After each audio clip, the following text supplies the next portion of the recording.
I'm at 270 at the bottom. So then Yaakov says to Yosef like this, look, I never expected to see your face, and now Hashem has even showed me your offspring. And then Pasuk Yud Gimel, page 272, 2 lines from the top. Pasuk Yud Gimel.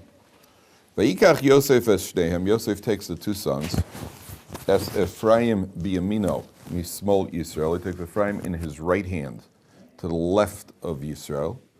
Ves Menashe bismolo mimin Yisrael vayagesh elov. He brings the two boys towards Yaakov. Now Yosef takes Menashe in his left hand to the right of Yisrael. So obviously, when it comes to giving brachas, for whatever reason, the bracha is going to be more potent from the right hand to the left hand. And obviously it's not a game, because we found that they were trying to steal the bracha from Yitzchak, and it's not something you can just do every 5 minutes.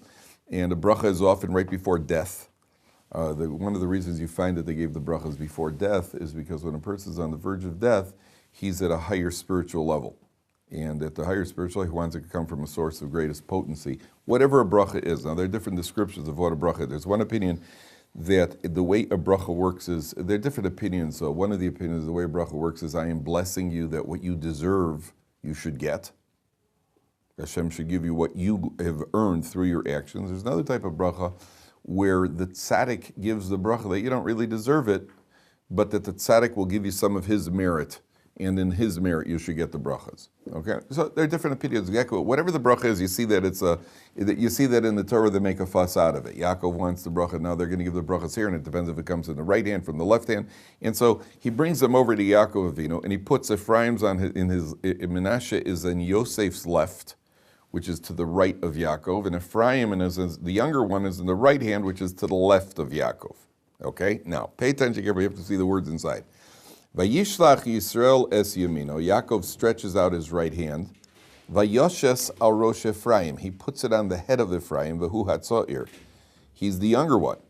Ve'esmolo al rosh Menashe. He puts the left hand on Menashe's head. Sikel es yodo. He crossed his hands. The word sikel comes from the Hebrew word seichel, which is intelligence.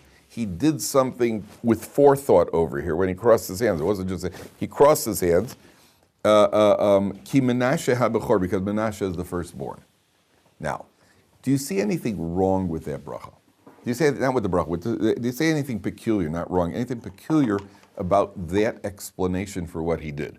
He crossed his hands because Menashe is the firstborn. Why didn't he switch their places? So why didn't he switch their places, number one? Why isn't that the most, the easiest thing to do? Just ask them, hey boys, do you mind, could you just switch those sides? Okay, number one.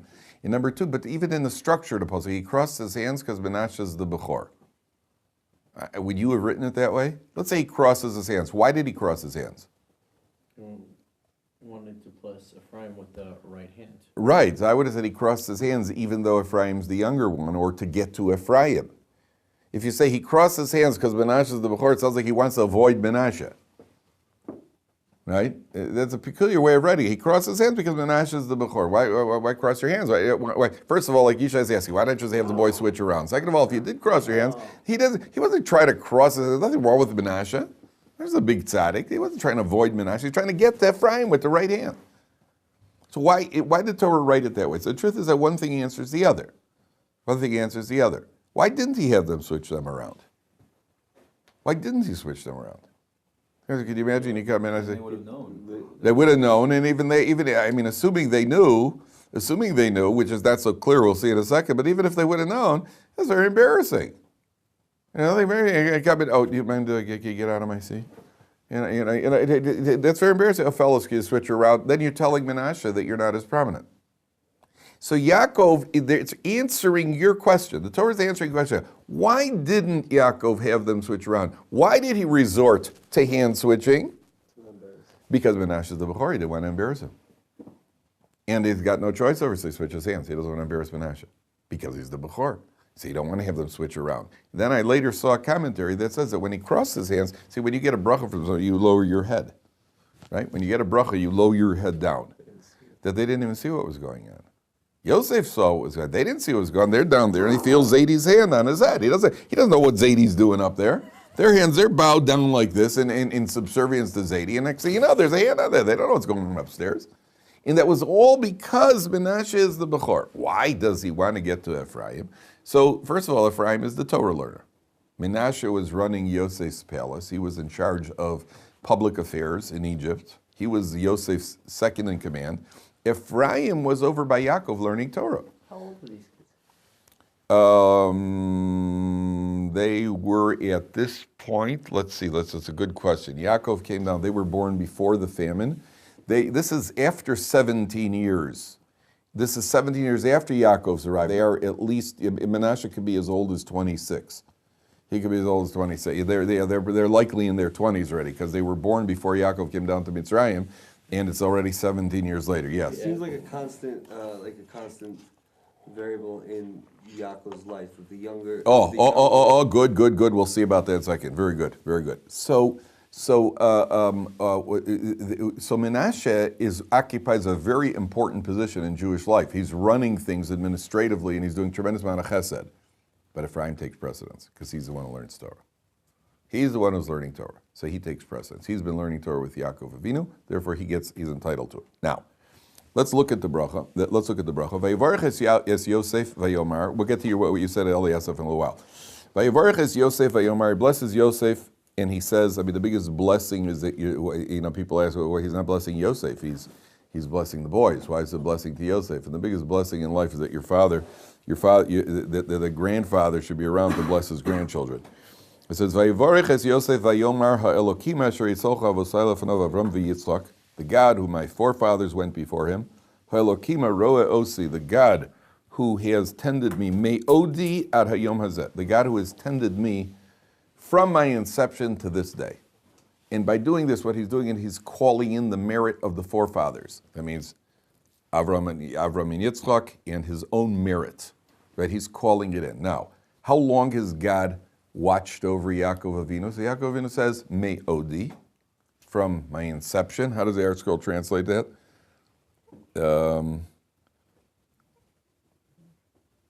My inception.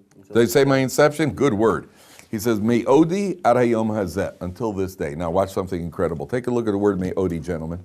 Take a look at the word Me'odi. It's on 272, 8 lines from the top. The God who has tended me from my inception till this day. Look at the word Me'odi. A mem is how much in Hebrew? 50. Close? 40. Ayin is 70. What are we up to? 110. 110. Vav is 6. Dalet is 4. What are we up to? 120. Yud, 130. 1 second. How old is Yaakov at this point? He's 147 because he's on his deathbed. Okay? Ad hayom hazeh. Look at the word hazeh.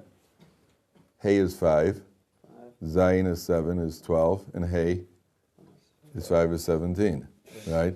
So the God who has tended me since my inception, 130 years, ad hayom hazeh, till my final 17 years. And that's why we were broken up. They were 130 in the land of Canaan and then 17 in Egypt. Right? So it's 147. He says, the God who's watched me my entire life, which is 147. He didn't notice that the first time you read the pasuk, Yishai? He didn't notice that in the words? It's the God who has tended me from then till now, which is 147 years. That's the age of Yaakov Avinu. Okay? Coincidental, right? So he calls into the merit, he calls in the merits of the forefathers. Then he gives the bracha like this: Hamalach hagoel simi korah, the angel who has redeemed me from all evil, Yivarech es ha'na'arim, v'korei vehem shemi v'shem avosai Avram v'Yitzchak. He will proclaim on them my name and the name of Avram Yitzchak. And then he says, v'yidgu l'rov b'kerev ha'aretz. They shall be multitudinous like fish in the midst of the land. Now, the best word in Hebrew, see, we don't have a word for v'yidgu. What in Hebrew says one word, v'yidgu, is in English we would translate they should be either fish-like or they should proliferate like fish. Right? We would call it to fishify. Right? But there is no word like that in English, so we'll have to make it up. So he says they proliferate abundantly like fish. That's how the Art Scroll translates. All that in Hebrew is just v'yidgu l'rov. Okay, so what is the bracha of being like fish? Let's understand this a little bit. What's the bracha of being like fish? Multiply. They produce, they multiply. A lot of fish in the world. You know, there are a lot of fish, and fish multiply, and fish are, yeah, and a tremendous amount of fish. The Jewish people, they should be proliferate like fish. Fish, there's nobody. The fish got the double bracha when it comes to in Bereshis when they were created. They got a bracha because people are going to hunt fish, and at the end of the day, the fish are still abundant. No matter how much you take out of the ocean, there's still fish. The fish just have them all over the place. Okay, so they say some species are going missing, and that's sort of blue whales and that sort of thing. Okay, I just read a report that they have the last North American rhinoceros died. A North American rhinoceros died in a zoo. And now the North American rhinoceros species is in danger of extinction. So I was having trouble falling asleep last night because of that. Because North American rhinoceros, that's I'm kind of into that, and then I don't know, what are we going to do without them? So, but fish were never, it's a crisis. And so fish, and then if you hunt them, so then the animals' rights people will put razor blades in children's food to protest, because after all, we got to have rhinoceri in the world. But fish are never going to go extinct. Fish are always going to be there. There's no problem with fish. So you're right. First thing, your name is? Mine? Ben Starr. Ben. So Ben is right. The most basic idea of the bracha, very good, Ben. The first idea of the bracha is they should be abundant like fish. Now, I saw a beautiful comment. One of the commentaries said like this. First of all, they should be abundant like fish in the midst of the earth. B'kerev ha'aretz. There's something strange about that. It's dry. It's dry in the earth, Last time I put a fish on earth, he didn't do so well. It should say, b'kerev hayam. But fish are all over the place. The fish are all over the place. So the plain meaning is obviously we don't mean that they're literally going to be on dry land. They should be abundant on the earth where there are bodies of water. They should be like fish in water on the earth. That's obviously...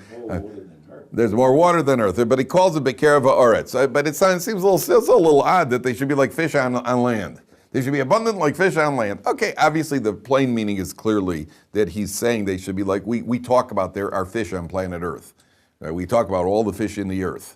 On earth, right? We don't mean on the ground. But there's obviously he could have also said they should be abundant like the fish in the seas on earth. He could have said that. He said they should be abundant like the fish in the seas. So why does it say the fish on the earth? So the commentary said like this, a beautiful idea. Remember the famous example when the Romans were persecuting the Jewish people. So Rabbi Akiva started teaching, there was a decree not to learn Torah.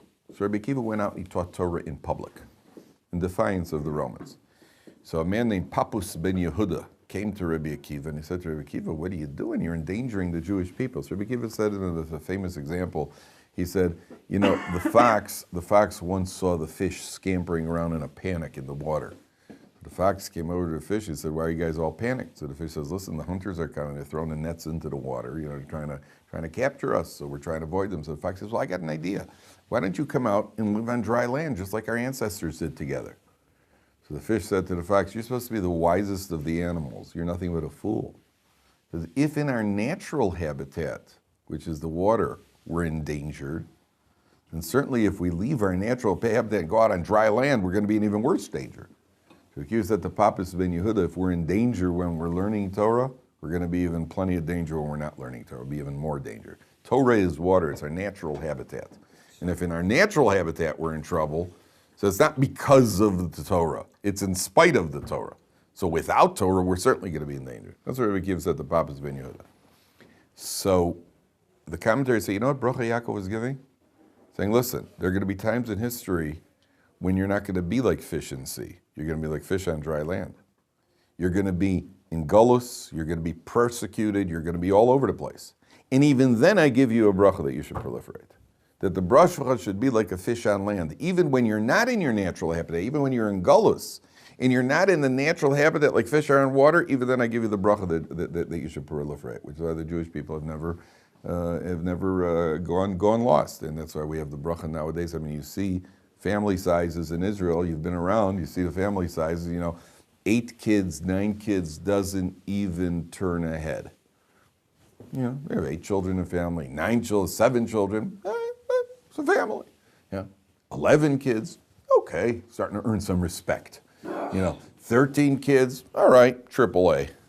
You know, yeah, 15 kids, you made the majors. Yeah, and there are plenty of families around, 14 kids, 15 kids. They're bleeding her. There are those who claim that it is not the natural way because you did not find this in Europe before the war. They didn't have these family sizes, and that to a certain extent, I don't have a source I could quote you, but there are people who have offered educated guesses that this is one of the way to replenish the supply where it was decreased 50 years ago. In the Holocaust, that Kodesh Baruch Hu has now given us bracha to replenish the Jewish people because of what went lost. So there was a story about a German guy was walking in Mea Shearim. You know the story, this German tourist.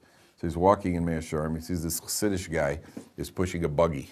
You ever see them? He's pushing a buggy. He's got about 8 kids surrounding the buggy, ages 8, 9, 8, 7, 6, 5, 4, 3, 2, 1.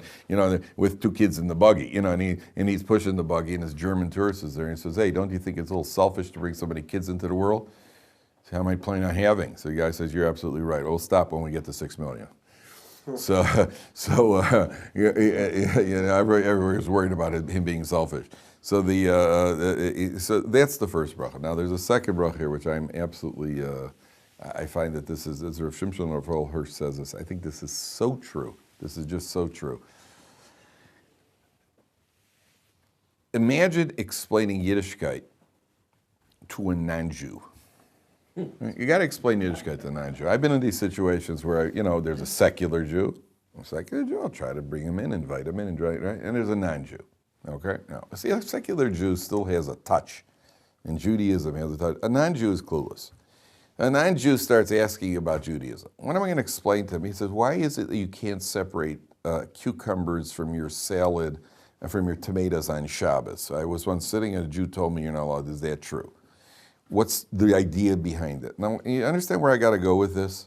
I got to get to Borer. I got to get to Shabbos. I got to get to what Jewish people are. I got to basically explain the entire religion.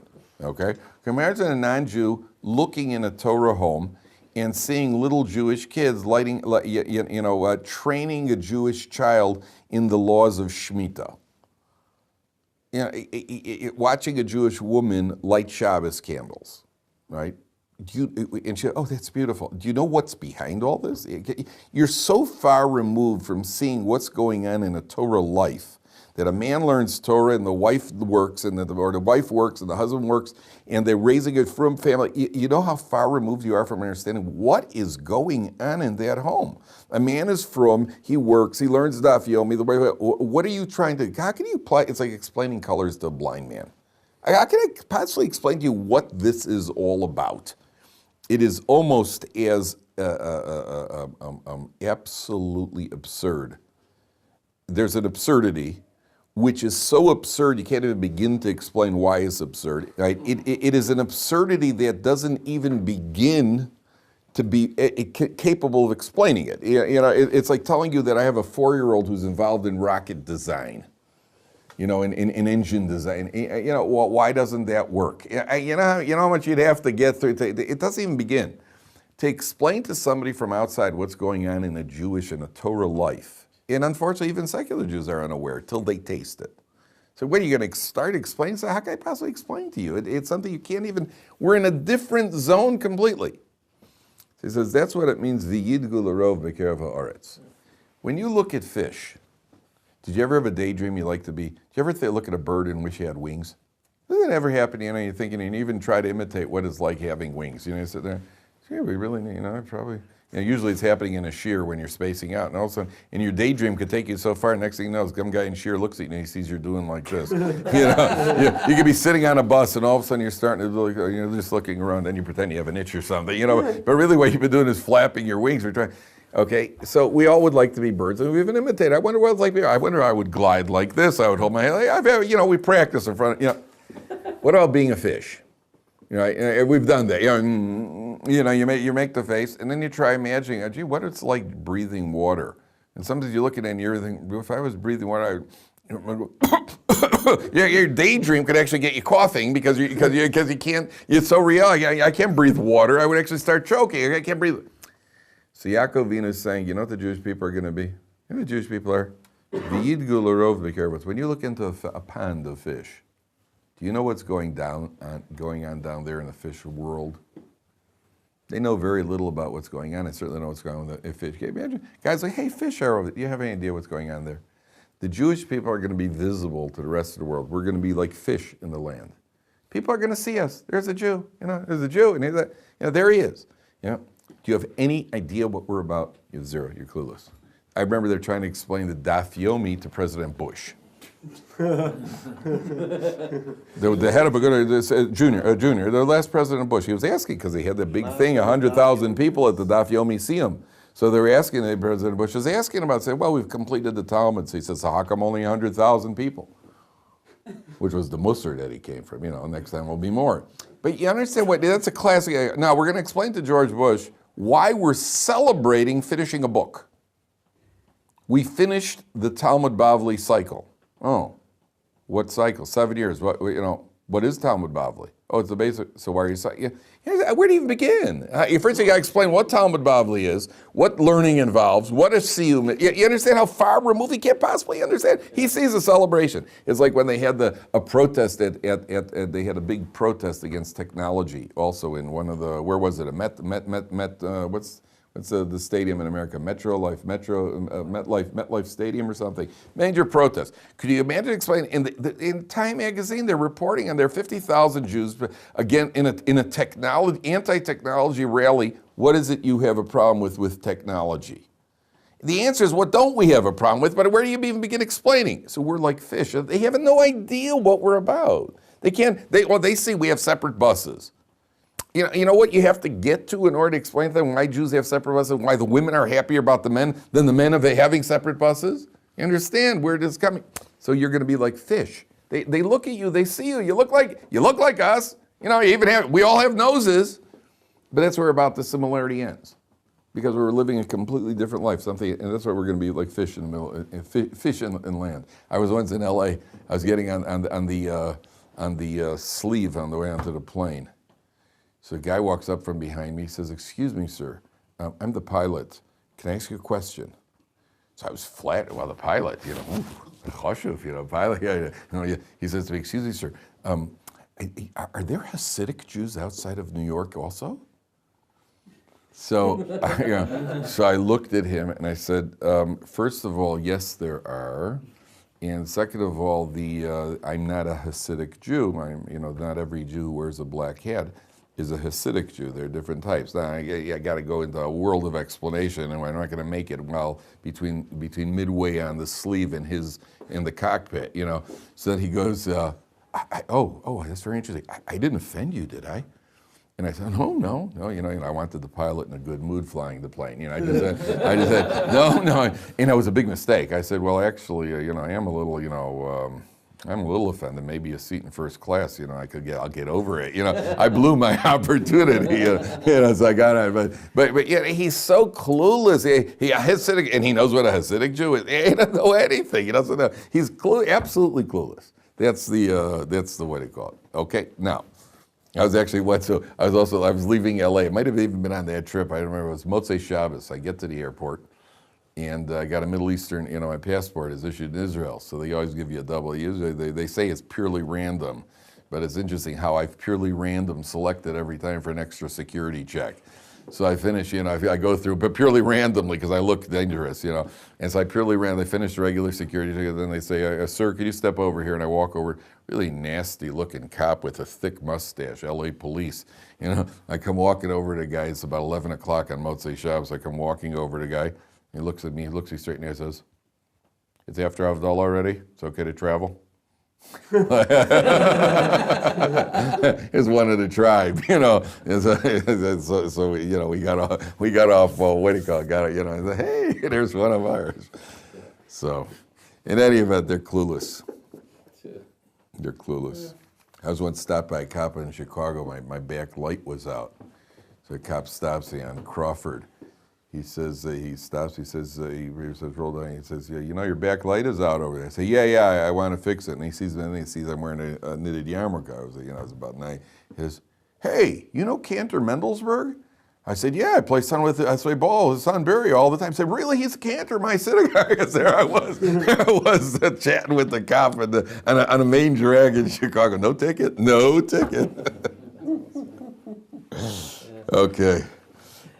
Now, Vayar Yosef, Pasuk Yizah, Vayar Yosef ki Yoshis ovi v'yad yamino al rosh Ephraim.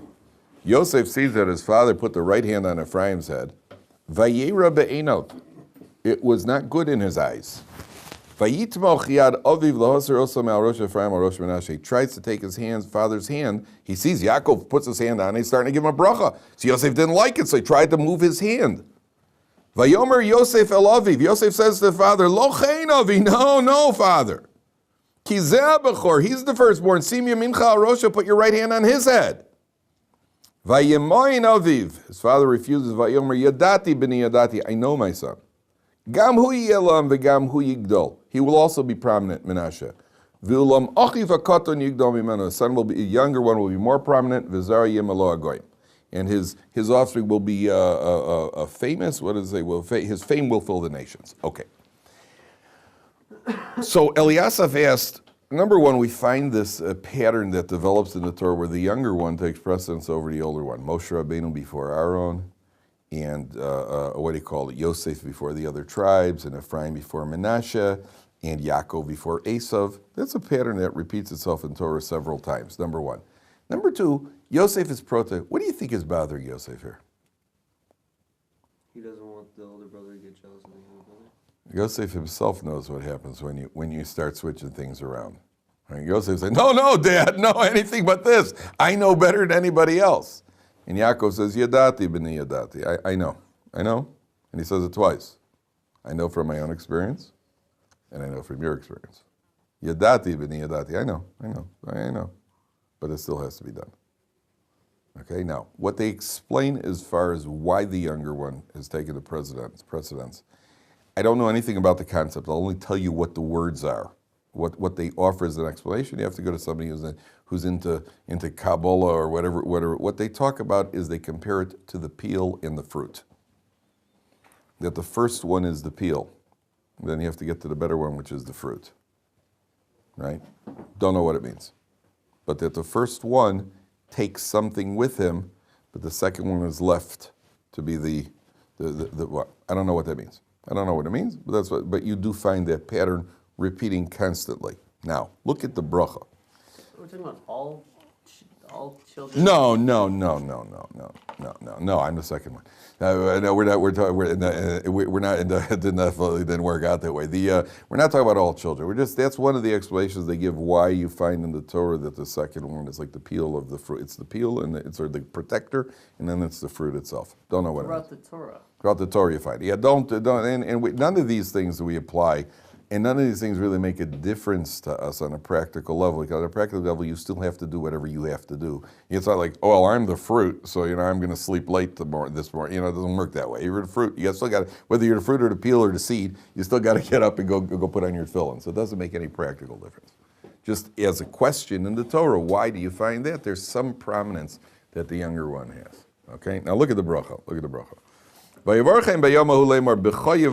the Jewish people are going to bless through you. Lemor, Yisimcha Elokim ki Ephraim v'Menashe. God will make you like Ephraim v'Menashe v'Yosem es Ephraim lifnei Menashe. Now, anything about that bracha that you find curious?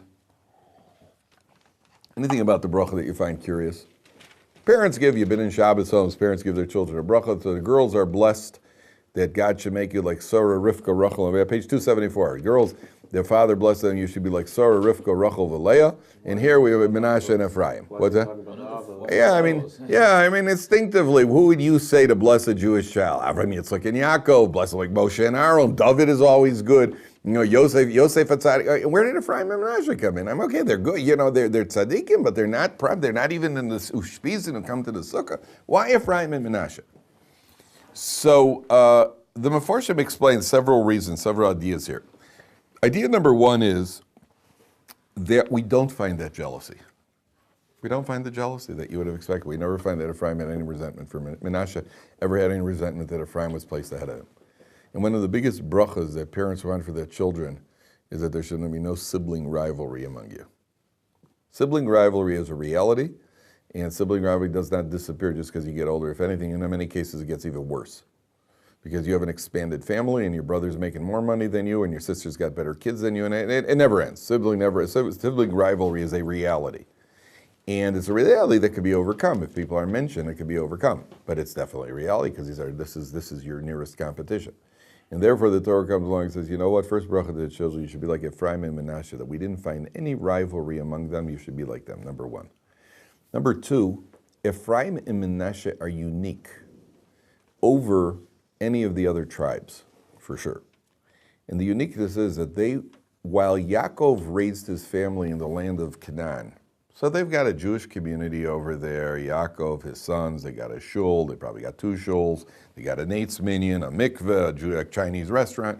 You know, they got everything you could possibly need in Eretz Canaan for Jews to live. Where are Ephraim and Manasseh? Ephraim and Manasseh are in Mitzrayim. Ephraim and Manasseh are the first children that we find being raised in a foreign country with the foreign influences. And Ephraim and Manasseh still overcome it and they turn into tzaddikim.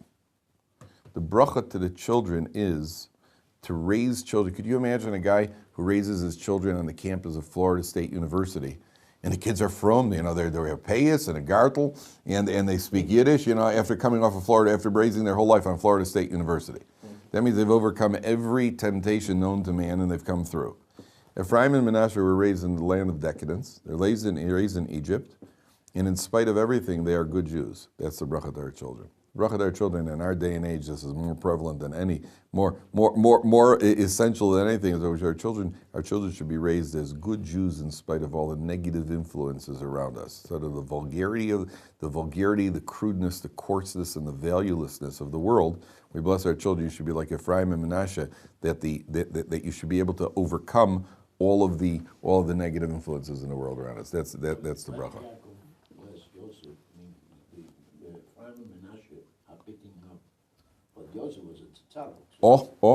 So you're very good, Mr. Fogel. It says like this. It says he blesses Yosef, and the blessing of Yosef is Hashem should make you like Ephraim and Manasseh. So the commentators actually explain, Yosef had a combination of 2 things. Yosef was both Torah. We find the Gemara refers to Yosef as a Talmud Chacham. He learned with Yaakov Avinu. And Yosef was prominent. He had both. In his children, it was split. Ephraim was Torah, and Manasseh was the prominence in the, I don't like to use the word political, but in the worldly realm. So the bracha is that our children should again have both. They should be like Ephraim and Manasseh. They should have both together.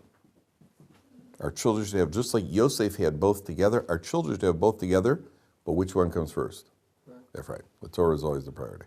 Yeah. Is that why in the phrasing it's saying, may God make you like Ephraim and Manasseh? Because when you bless someone, aren't you usually, like he's blessing Ephraim and Manasseh? Why is the blessing on the Ephraim blessing and is that the Manasseh? Jewish people, Lemor B'cho Yivarech Yisrael, the Jewish people will bless their children that they should be like Ephraim and Manasseh.